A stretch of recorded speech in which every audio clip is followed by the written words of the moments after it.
Cognitive dissonance describes the discomfort experienced when two cognitions are incompatible with each other. A cognition is a piece of knowledge such as a thought, attitude, personal value, or behavior.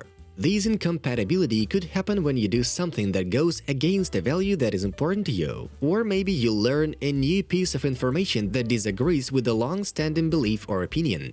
As humans, we generally prefer for our world to make sense. So, cognitive dissonance can be distressing. That's why we often respond to cognitive dissonance by doing mental gymnastics to feel like things make sense again. Here's a look at 5 everyday examples of cognitive dissonance and how you might come to terms with them. Number 1. Picking up after your dog. Let's say you have a dog that you take for daily walks around your neighborhood. Like any responsible dog owner, you carry plastic bags and always clean up after your dog. One day, you realize you forgot the bags while halfway through the walk, and your dog chooses that moment to do his business.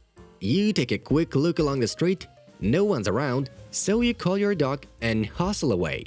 Once home, you begin to feel guilty. You know it's not right to leave your dog's mess. What if someone steps in it or it ruins your neighborhood's lovely garden? But it's just the one time you tell yourself you ran out of bags. You'll replace them and always pick up after your dog in the future. Besides, it's not like you're the only one who does it. You have seen other dogs' messes in the neighborhood. If other people don't pick up after their dogs, why should you have to? Number 2. Getting enough exercise.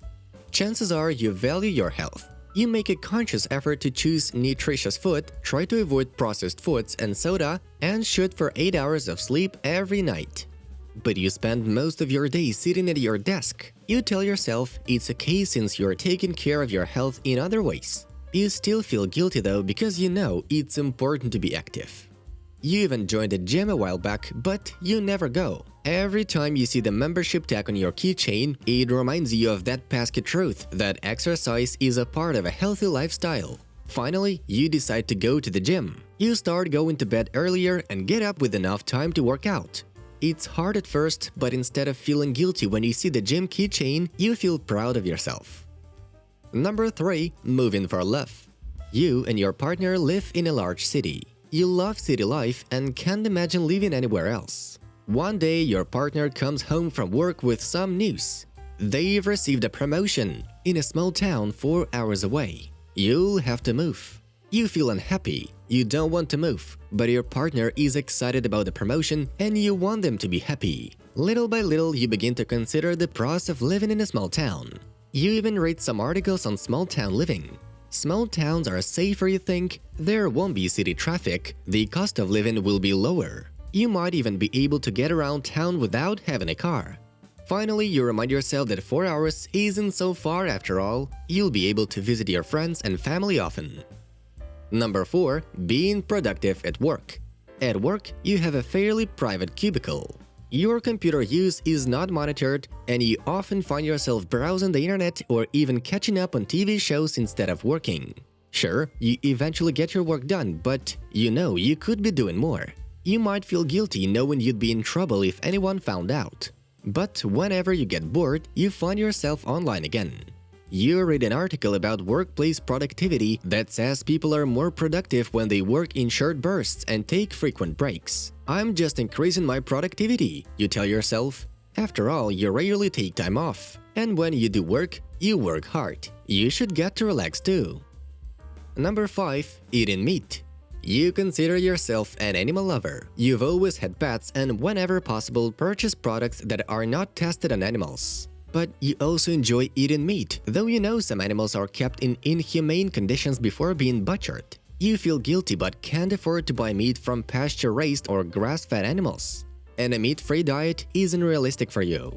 In the end, you decide to start buying cage-free eggs and plan to replace one of your meat purchases each shopping trip with humanely raised meat or a meat substitute like tofu or tempeh. This reduces your guilt and helps to bridge the gap between your love of animals and your diet.